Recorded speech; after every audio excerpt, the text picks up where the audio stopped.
Hello everyone, welcome to another video. In this one I would like to show you this European hornbeam that I collected 8 years ago.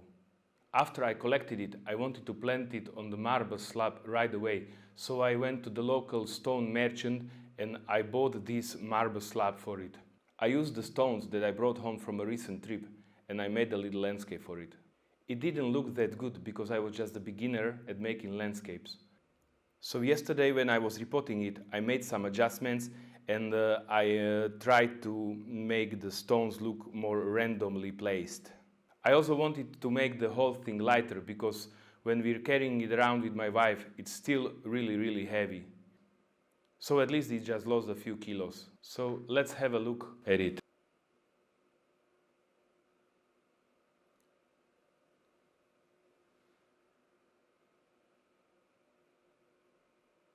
The tree was completely wired twice already, and now I will just continue with the clip and grow. I usually do partial defoliation on the tree twice per growing season. But last year, after one of the defoliations, the harsh sun burned many leaves. So this year I won't defoliate it, I just let it grow and I will just be cutting back the new growth. Now let's see some images from yesterday's repotting session.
And now I'm going to cut through the branches.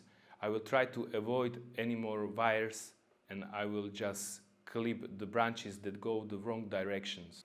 Mostly I will be removing the branches that grow from the junctions where the branch is already bifurcating. I'm also cutting off the branches that go into the ground, especially here in the inner part of the tree. I'm also cutting to the last two buds after the branch is bifurcating. This is just before bifurcation, but it grows up. I could wire it, but I don't want to put any more wire on it, so I just remove it. There's plenty of other branches around here.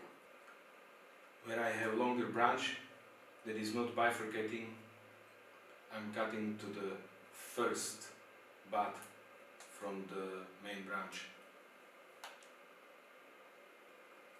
This branch has very long internode without bifurcating, so I'm cutting it back as well. With each pruning, I don't only aim for the ramification of the tree, but also for the branch taper and the branch movement. On many trees, even the ones made by seasoned bonsai enthusiasts, I often see that the branch taper is being overlooked. You can see the long branches that have the same thickness all along its length. I'm always trying to avoid that. Branch taper is one of the things on this tree that I am most proud of. You can clearly see how after each bifurcation the branch becomes thinner and thinner.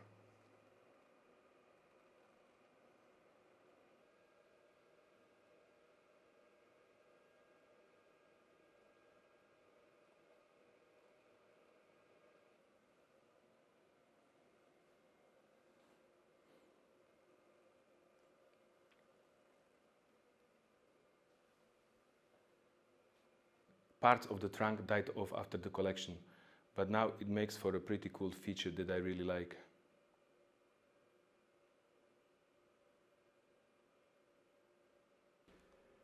For now I am done, and there is only one thing left for me to do, and it is to try to take some nice pictures of it. And now I just can't wait to see the fresh new leaves opening.